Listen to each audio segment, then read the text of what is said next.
welcome back. So in this video, what we're going to do is we're going to learn how we can merge a couple different variable types or even the same variable type together. So let me show you what I mean. First, let's get rid of this code from the last video and let's start fresh. So if we want to make something that says, let's say we want to say a name and an age.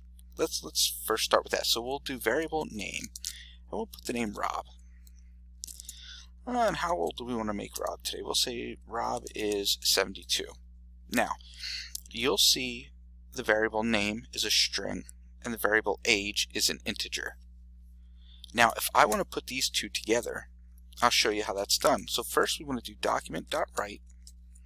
And remember, it's the end of the statement, so we're putting a semicolon there. And we're going to put name. Now let's just say that, see what happens. Perfect, it shows the name. But now I want to say Rob is 72, but I don't have a variable for the word is. And that's because I don't need one. It would be silly if I had to make one for every word I want to do. So if I want to add the word is, all I simply have to do is do plus is. Right, like that.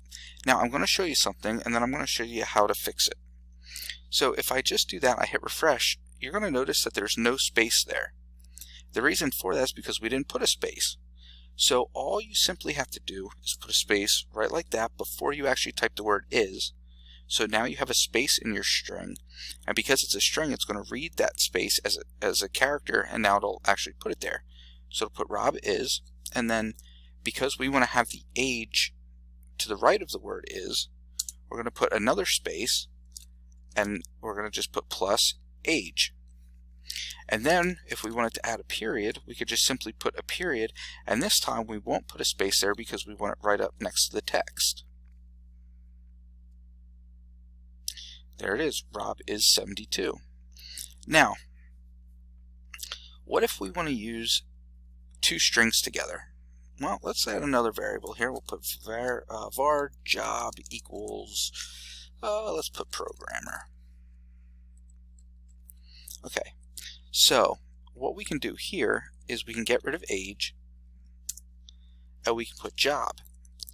And what we want to do here is we want to put a as well so that it's a complete sentence. So now if we save that and we refresh, it will say Rob is a programmer. So this can be done not just with the different types of variables, but it can also be done with the same types of variables. So if you, where this comes in handy is if you have names, like let's say this is going to be a name that you're going to use all the time, but you don't want to type it over and over and over again, or you might not remember it how many lines of code from now.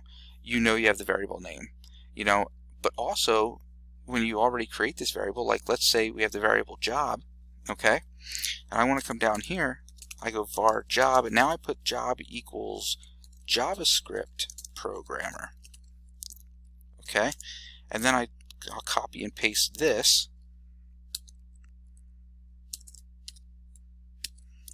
We'll save it and we'll refresh it, and it'll say Rob is a programmer and then Rob is a JavaScript programmer because we have both of those writings. So let's comment this one out.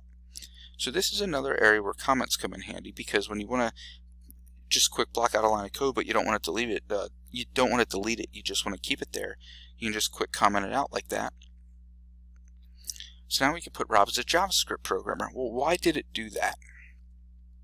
Well, because even though I told it the variable job here equals programmer, then down here I said, okay, well, we're going to change that variable and I'm going to reassign it a different value, and that new value is JavaScript programmer.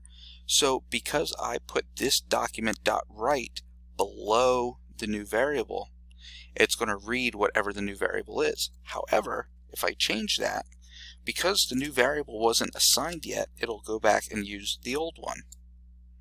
Rob is a programmer. Okay?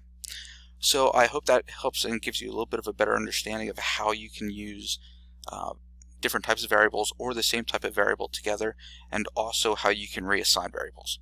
Alright, thanks for watching. I'll see you in the next video.